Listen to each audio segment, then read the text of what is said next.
Je m'appelle Noé. Je m'appelle Flore.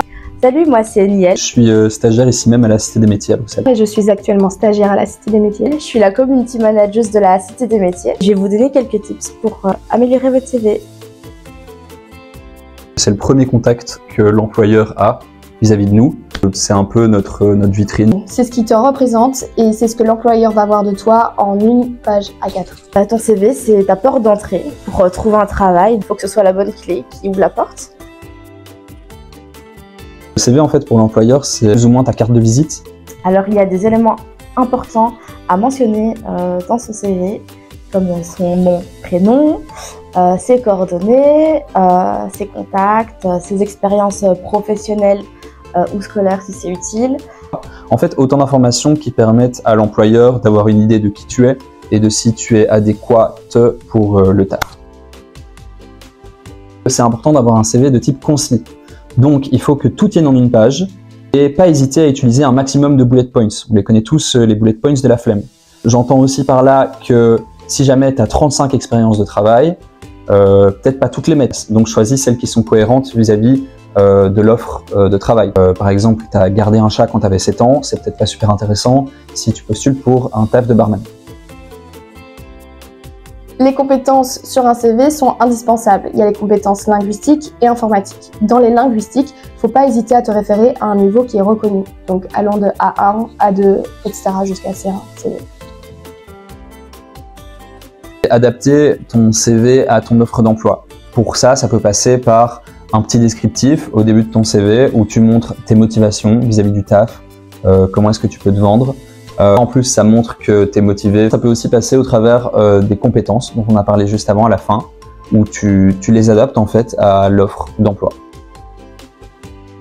Ton CV, tu peux l'enjoliver, mais il vaut mieux pas mentir. Il faut rester cohérent avec soi-même, parce qu'une fois que tu te retrouves devant l'employeur, si tu commences à mytho que tu as un niveau C3 en néerlandais, il va vite s'en apercevoir. Je m'occupe des réseaux sociaux et il y a une chose importante à savoir, c'est tout d'abord soigner son profil LinkedIn, qu'il soit à jour, que l'employeur ou futur employeur puisse voir que tu sois encore actif, que tu partages tes expériences professionnelles ou peut-être même scolaires. Et puis à côté de ça, c'est essayer de nettoyer les petites photos de vacances qui peuvent porter un peu préjudice et faire attention à ce que tu partages à ce moment-là, que ce soit public ou pas en fait. Juste le trier, de le mettre en privé si tu souhaites le garder. Tu peux le faire. Si tu le fais, par contre, choisis une photo qui est de type adéquate, donc une photo professionnelle. Te montre pas sur un essuie-de-bain à la plage, quoi. Tout le monde n'est pas à l'aise à l'idée de faire un CV. Donc si faire un CV, écrire un CV toi-même, c'est difficile, n'hésite pas à aller sur Internet. Il y a plein de sites qui sont gratuits, faciles d'accès et qui peuvent te faire des mises en page toutes faites. Sortir du lot. Super important. Je dirais même que c'est un des tips les plus importants. Et le fameux mythe des l'employeur, il reste que 7 secondes sur un CV, il passe à autre chose, c'est réel. Que parfois, après, ils utilisent ton CV pour lancer un feu. Donc, dans l'idée, il faut réussir à se démarquer de la concurrence.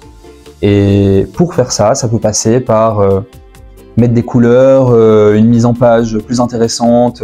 En fait, plein de façons différentes de le faire. À toi de trouver la tienne. Mais tu dois arriver à te démarquer. Donc, soigne ta mise en page et puis attire le regard. Une fois que tous ces éléments sont cochés, n'hésite pas à faire relire ton CV par une ou plusieurs personnes, par un professionnel aussi peut-être, pour avoir de nouvelles idées, pour corriger les fautes d'orthographe ou tout simplement pour avoir un avis externe. Oui, je dirais qu'accompagner son CV d'une lettre de motivation, c'est un plus. Et puis, si tu as besoin de plus d'aide ou de plus d'informations, n'hésite pas à aller à la Cité des Métiers parce que c'est gratuit et sans rendez-vous. N'hésite pas à venir à la Cité des Métiers et à participer à l'atelier CV mode d'emploi. C'est important pour ton entretien de venir un minimum bien sapé, on va pas se mentir. Et sinon, j'aurais plein d'autres trucs à conseiller, je pense. Mais tu seras bien mieux servi si tu viens à la Cité des Métiers.